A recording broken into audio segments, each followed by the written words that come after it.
Hello again from Spofford, New Hampshire, where we just finished week 2 of social distancing. Hope you are doing well in the midst of this. We certainly had an eventful week in the Syvertson household. New Hampshire got 8 inches of snow, so we got to play in that for a while. We celebrated my wife Kelly's birthday. My daughter Leah did get a stomach bug, and she was throwing up for a couple days. And our 2-year-old Zeke, well, he ran into a table, busted his head open, and thankfully, though, we did not have to go to the ER. And for those that are wondering, we did watch Frozen 2 a second time. So that's once a week now since this has all began. Now listen, this is not easy, and I do want to come back to that in just a moment, but I also want to talk about the digital content that Camp Spofford continues to create. Hope you enjoyed the videos and you were able to have some fun with your family because of them. Today we launch another initiative, and that's a family devotional. This is something we're going to put out every Sunday for you, and it really is tied down to my belief in the family's call to disciple one another, to follow Jesus together. And so we wrote this devotional. There's 3 of them for each week for you to do anytime throughout the week. They're really geared towards children that are in grade school or older. And it's something that parents and children can do together. There's a devotional to read, there's questions, there's a family activity, a prayer, a song. And I really do hope that you find this to be helpful rather than a burden or a waste of your time.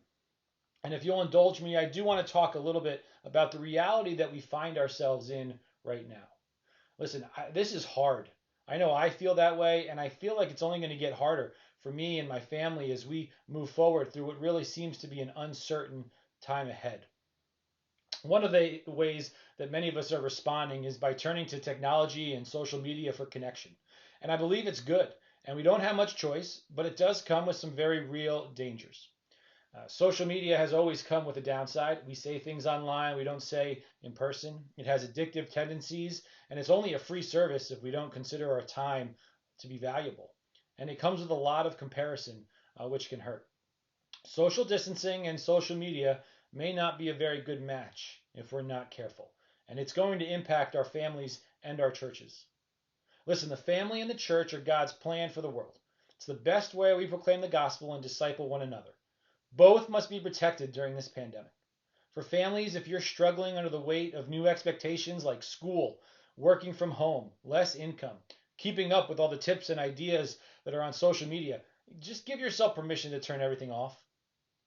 There'll be times when the best thing you can do is just sit close, do nothing, and connect with one another. You don't need anyone to tell you how to do it. You already know how. And for the church, this is a fascinating time. Every church out there is shifting to online sermons, online small groups, daily or weekly videos and blogs. The amount of content going out is enormous every week, and it's good. It's good to take in. It's encouraging to our souls. But I want to encourage you to focus on your local church first. The church you were attending before this all began.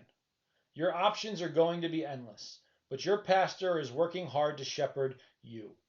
Their online church may not be as polished or fun than larger churches, but it's focused on you. The best thing you can do for your local church is stay connected to the body, keep giving if you are able, and tune in to whatever your local church is doing every week. And I'm not saying you can't enjoy other churches. I got to see my dad, my brother, friends from the Chicago area over the last week. But on Sunday morning, my first choice was Grace Church in Spofford, New Hampshire. Let your local church be your first choice. And let me finish with this. I've said it many times and I'm going to keep saying this is hard. And you can't do it in your own strength. Let God give you the strength you need each day. Let Jesus Christ be that source when you need strength to get through your day. Follow the Holy Spirit. Let Him lead you and fill you each day. We will get through this. And I look forward to the day where I can see you and many people face to face again. But even more, let's look forward to the day where we will see Jesus face to face. God bless.